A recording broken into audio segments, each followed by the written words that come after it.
सर्वसामान्यांच्या हक्काचा आवाज जागर जनस्थान। शेतकरी, शेतमजूर व सर्वसामान्यांच्या ज्वलंत प्रश्नांसाठी वंचित बहुजन आघाडीच्या मूर्तिजापूर शहरात विराट जन आक्रोश मोर्चाचे आयोजन करण्यात आले।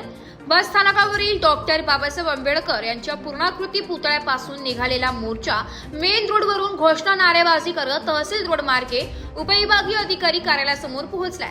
या मोर्चाचे नेतृत्व तालुकाध्यक्ष सुनील सरदार यांनी केले। मोर्चा दरम्यान मांडण्यात आलेल्या प्रमुख मागण्यांमध्ये अतिक्रमणधारक भूमिहीनांना पट्टे देण्यात यावे, ग्रामीण भागात कुठल्याही परिपत्रकाशिवाय बसवलेले स्मार्ट इलेक्ट्रिक मीटर तातडीने काढून टाकावे व पुढे नवीन स्मार्ट मीटर बसवणे थांबवावे। दिनांक 16 ऑगस्ट दरम्यान झालेल्या ढगफुटीमुळे शेतकऱ्यांचे झालेले अतोनात नुकसान लक्षात घेऊन हेक्टरी 25,000 रुपये मदत द्यावी। निराधार व अपंगांच्या बऱ्याच काळापासून रोखून धरलेल्या मानधनाची रक्कम त्वरित जमा करावी, तसेच शासनाने केलेल्या कर्जमाफीच्या घोषणेची तातडीने अंमलबजावणी करावी, या मागण्यांचा समावेश होता। यावेळी बहुसंख्य वंचित बहुजन आघाडीचे पदाधिकारी, कार्यकर्ते व शेतकरी वर्ग उपस्थित होते।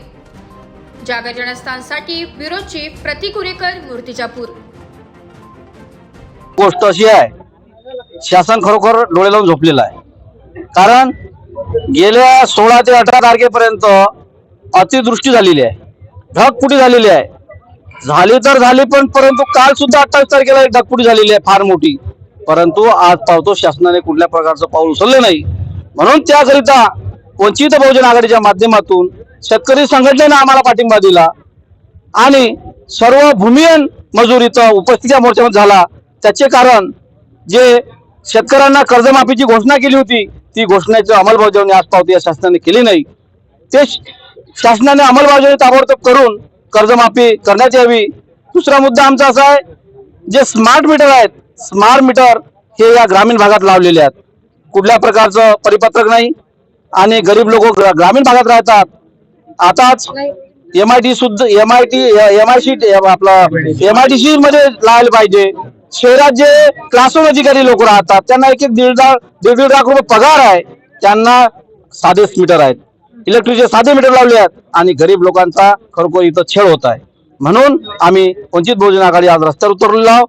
आणि दुसरी गोष्ट, इथं रोजगार सेवक जे आहेत, या रोजगार सेवकांना सुद्धा शासनाने हे दिले, शब्द दिले होते की तुमचे जे पगार आहेत आम्ही नियमित करू, मानधन तुम्हाला नियमित करू, ते सुद्धा आज या शासनाने केले नाही।